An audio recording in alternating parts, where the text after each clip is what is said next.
ሰላም እንዲናችሁ በያላችሁበት ሁሉ ነገር ሰላም ነው። አሸይን እንዲያላችሁ ሞኝላችሁ አለ ቢስጭስ ጎንዶን ወራች ላይክ እና ሼር ያደርጋችሁ ሐሳቦቻችን ለብዙዎች አካፍሉ። ለዚህም ኮልቪ አመሰግናችኋለሁ። ሐሳቡ ሲሞቻችሁ 3000 ላይክ እንድትገጩን በተሰና አጎብዛችኋለሁ። ዛሬ ወደ ሚዛናችን ዘላችሁ የመጣ ነው ሶበር ዜና።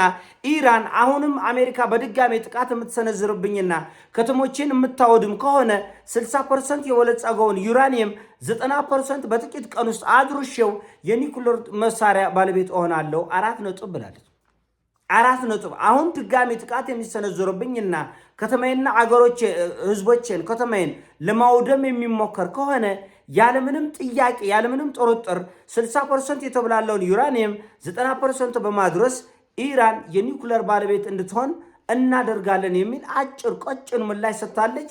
ይሄም ብቻ አይደለም። አሁን ጦርነቱን የሚከፍቱ ከሆነ እስራኤልና አሜሪካ ሰርፕራይዝ እናደርጋቻለን። እናንተ እንድትገረሙ ነው የምናደርገው። እጃችሁን በአፋችሁ እንድትጭኑ እናደርጋለን። ሰርፕራይዝ አላችሁ፣ ጠብቁ። እችን እሳት እችን ጦርነት እናንተ ብቻ ጀምሮ ብሏል። በእርግጥ ኢራኖቹ በድርድር መሃልም አሜሪካን ሰርፕራይዝ እያደረጉ ነው። በእርግጥ በዚህ በድርድር በዚህ ቀውጢ የንግግርና የጭንቅ ጊዜ እንኳን ኢራኖቹ አሁንም አሜሪካን ሰርፕራይዝ እያደረጉ ነው። እና ዛሬ ኢራን የአሜሪካን F-35 የጦር ጀት መትቼ ጥያለሁ ብላለች። እና የሳተላይት ትራከሮቹ ደግሞ እነዚህ የሳተላይት ምስሎችን ወይም ደግሞ እንቅስቃሴዎችን የሚከታተሉ ትራከሮች ደግሞ በእርግጥም F-35 ከእይታ አጥተነዋል ነው ያሉት። በረራ ላይ የነበረው F-35 እንግዲህ ኢንቪዚብል የማይታየው የማይደሰሰው ትንጉርተኛው የሚባል ነው F-35 በዓለም ላይ የሚደርስበት የለም ነው የሚለው አውሮፓውያኖችም አሜሪካኖችም። ነገር ግን ኢራን ዛሬ መትቼ ጥያለሁ ብላለች። በአሜሪካ በኩል ወይም ደግሞ በሴንቲኮም በኩል ተመታም አላሉ አልተመታም አላሉ፣ አላመኑምም አልካዱምም። ኢራን ግን ወታ እኔ መትቼዋለሁ ብላለች። ሰሞኑን እንደምታውቁት 1130 የሚባል የነዳጅ ጫኝ የጦር ጀቶችና የጦር ሄሊኮፕተሮችን አየር ላይ ያለ አየር በአየር የነዳጅ የሚሞላቸው C130 የሚባለው ግዙፍ የጦር አውሮፕላን ነዳጅ ጫኝ ነው የጦር አውሮፕላን ጠፍቷል ብሏል። በቴክኒክ ችግር ምክንያት ኢመርጀንሲ ላንዲንግ እነሱ ማይሉት ነገር የለም። እና ኢራን አሁንም ሰርፕራይዝ ማድረጓን አላቋረጠችም። በነገራችን ላይ አሁንም በዚህ በድርድር ወቅት ሰላም ነው ተኩስ አቁም ነው በሚባለው ወቅት እንኳን ኢራን የአሜሪካን ጥቅሞች በሰማይ የጦር ጀቶቿን በምድር ደግሞ መርከቦቿን እየመታች ነው። እና ጦርነቱ ደግሞ በይፋ ፊሽካ ከተነፋ ደግሞ ሰርፕራይዝ አደርጋለሁ አሜሪካንም ሌሎችንም።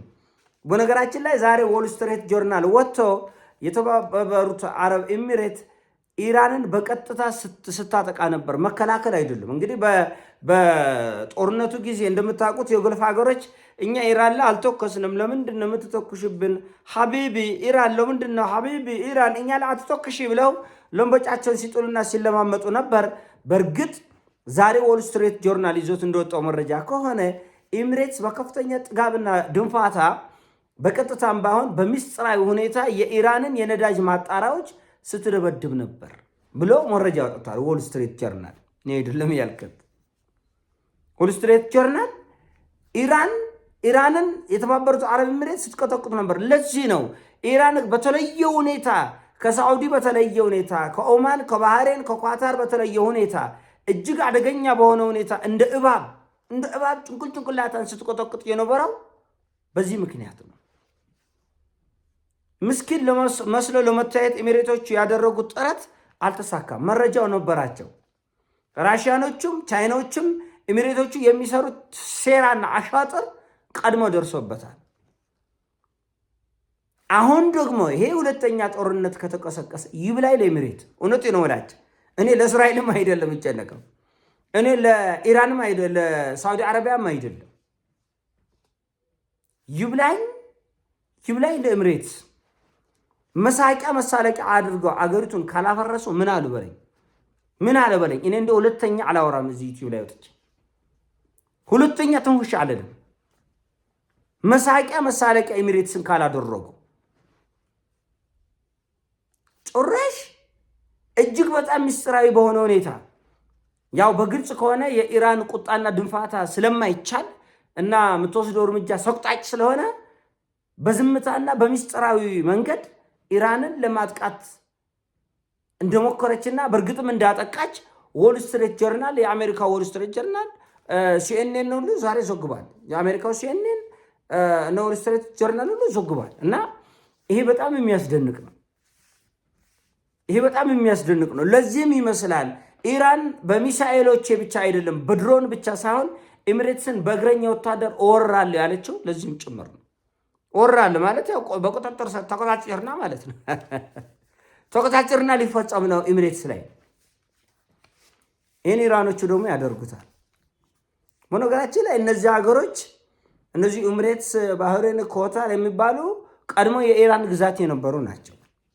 ለዚህም ነው አንዳንዴ ኢራን እየወጣች እነዚህ እኮ የኔ መሬት ናቸው በፈለኩ ሰዓት ብጠቀልል ምን ችግር ስትል የነበረ ለዚህ ነው። ኤኒዌይስ ይሄ በዚህ ሁኔታ የሚቀጥል ከሆነ ጦርነቱ ማገርሸቱና እልቂቶቹ መከሰታቸው የሚቀር አይመስልም። በእርግጥም ኢራንም እንደዚህ የለም ቁጭ ብላችሁ እናንተ ፈንዲሻ እየበላችሁ ልክ እንደ ቲያትር ቤት አሁን አረቦች የሚፈልጉት እንደዛ ነው። ኢራንን ትቀጥቀጥልን፣ እኛ የጦር ቤዝ እንሰጣለን፣ ሚሳኤሉ መድፉ እንተባበራለን፣ ቢሊየንስ ኦፍ ዶላርስ እንሰጣለን፣ ኢራንን አውድሙልን። እኛ ደግሞ እንደ ፊልም ቁጭ ብለን ፈንዲሻ እየበላን እንደ ቲያትር ቤት ወይ ደግሞ እንደ ፊልም ቤት ፈንዲሻ እየበላን ኢራን ስትወድም እናያለን ነው። ኢራን ደግሞ እንደዛ የለም። ኢፍ አይ አም ኩክድ እናንተም ኩክድ፣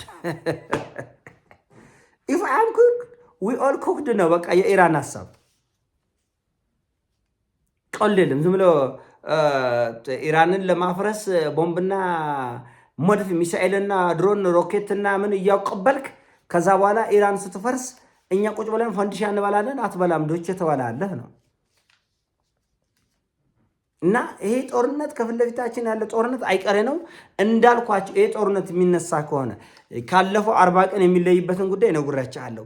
እጅግ በጣም የተለዩና በዓለም አቀፍ ደረጃ በእርግጥ ዓለም አቀፍ ሕግ የሚባል ነገር የለም። እንደዚሁም ብለው ለይስሙላ እነሱ በሚሉት ደረጃ የተከለከሉ የጦር መሳሪያዎችን ጥቅም ላይ ሊውሉ ይችላሉ፣ ኒውክለርን ጨምሮ ማለት ነው። ኢራን ላይ የሚደርሰው ጥቃት ምናልባት አይታወቅም። አሜሪካ እንደው ዝም ብለ ለክብር ያክል እንደው ከመዋረድ ዝም ብዬ አንድ ሁለት ቀን ልደብድብና፣ በእርግጥም ሰሞኑን እያለ ያሉት የአሜሪካ ባለስልጣኖች እንደዛ ነው። ፈጣን ጥቃት፣ አጭርና ፈጣን ጥቃት እናደርሳለን የሚሉት ምንድን ነው? ውድም አድርገን በቃ እሺ ድርድር በቃ ያልሽ ይሁን ኢራን ለማለት ነው። ኢራኖቹ ደግሞ ሲደበደቡ ሌላ የድርድር ጫና ደግሞ ይፈጥራሉ። ይህም ወድሞብናል፣ ይህም ጠፍቶብናል፣ ይህንንም ካሳ ክፈል፣ ይህንንም ጠግን፣ ይህንንም አምጣ፣ ይህንንም ውሰድ ይላል። ችግሬ ነው።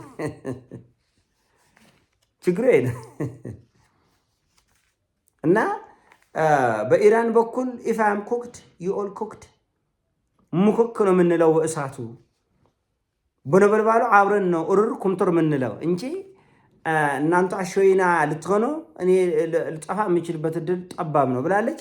በተለይ ኤሚሬትስ እነዚህ ሚጢጦች እንኳን 1 3 4 እንኳን በሚስጥር ሳይለማመጡ የቀሩ አይመስለኝም። ኢራንን የተወሰኑ አገራት ኢራንን ሳይለማመጡ የቀሩ አይመስለኝም። ከመጋረጃው በስተጀርባ እኛ በስተት ነው አፈት የሌላ በልን ሳይሉ የቀሩ አይመስልም። እና ኢራንም አፉ ያለቻቸው አገሮች አሉ። ከነዛ